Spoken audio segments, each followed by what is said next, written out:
এটা আসলে সমাবর্তন না, এটা একটা পুনর্মিলনী।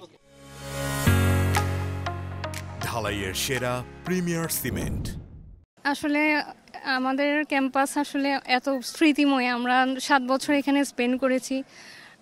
আসলে এখন জব লাইফে আসার পরে বন্ধুদের সাথে সময়টা মিস করি, সবাইকে অনেক মিস করি। এখন সমাবর্তনে এসে সবার সাথে দেখা হলো, আম্মুকেও নিয়ে আসা হলো, সব কিছু মিলে একটা অন্যরকম অনুভূতি আর কি। সাধারণ সুপারক্যালিফ্রাজিলিস্টিক এক্সপিয়ালিডোসাস, এটা দীর্ঘ 9 বছর পর আমরা ক্যাম্পাসে এসেছি। চমৎকার একটা পরিবেশ এবং ডক্টর মোহাম্মদ ইউনূস স্যার আসবে, এদিকে আমাদের সাবেক শিক্ষক, আমাদের একটা এই প্রাকৃতিক পরিবেশ গড়া আমাদের এই ক্যাম্পাস, বন্ধুবান্ধব সিনিয়র জুনিয়র সবার সাথে টিচারদের সাথে মিলে একটা মনোমুগ্ধকর একটা পরিবেশ, যা অসাধারণ, খুব ভালো। আপনারা আসছেন, ধন্যবাদ। দেখতে চাচ্ছি ডিলে হলেও হচ্ছে, তো মানে এটা আসলে সাধুবাদ। বর্তমান যারা প্রশাসনে আছেন তারা মানে দেরিতে হলেও যেটা উদ্যোগ নিয়েছেন, আমাদেরকে মিলিত হওয়ার সুযোগ দিয়েছেন এবং অনেক সুন্দর আয়োজন হয়েছে। এই আয়োজনের পুরো কৃতিত্ব প্রশাসনের, যারা আমাদেরকে এখানে আমন্ত্রণ জানিয়েছেন, আমাদের সকলের পক্ষ থেকে তাদেরকে অসংখ্য ধন্যবাদ। এটা আসলে কন্টিনিউ করা উচিত কিনা, মানে প্রতি বছর আসলে কি মনে হয়? জি জি, আমি মনে করি অবশ্যই কন্টিনিউ করা উচিত। চট্টগ্রাম বিশ্ববিদ্যালয় প্রতিষ্ঠা হয়েছে 60 বছর হয়ে গেছে, এই নিয়ে 5টা সমাবর্তন হচ্ছে, তার গড়ে 12 বছর পর পর একটা করে সমাবর্তন হচ্ছে। আমরা দেখতেছি 2003-এ হয়েছে তৃতীয় সমাবর্তন ইয়াজউদ্দিন আহমেদের আমলে, আর তারপরে হলো 2016-তে শেখ হাসিনা আমলে, আর এখন হচ্ছে ডক্টর ইউনূস স্যারের অধীনে হচ্ছে।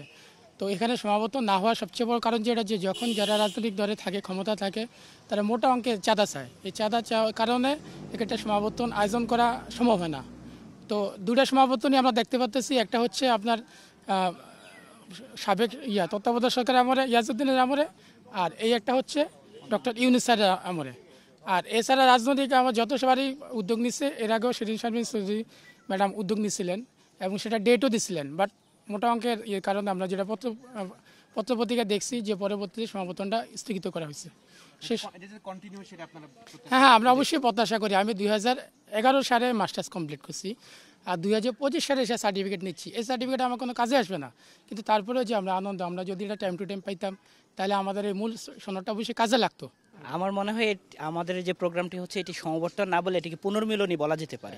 সমাবর্তন এখন আমাদের এত বছর পরে সে সার্টিফিকেট যেটা দিচ্ছে, এই সার্টিফিকেটের আসলে আমরা সবাই অলরেডি চাকরি পেয়ে গিয়েছি, অর্থাৎ আমাদের সার্টিফিকেটের যে উপযোগিতা সেটা অনেকেরই শেষ হয়ে গিয়েছে 30 বছরের পরে, অনেকের বয়স 30+। তো আমার কাছে মনে হয় এই সমাবর্তনটা আমরা বের হওয়ার 2-1 বছরের মধ্যে করলে খুবই ভালো হয়।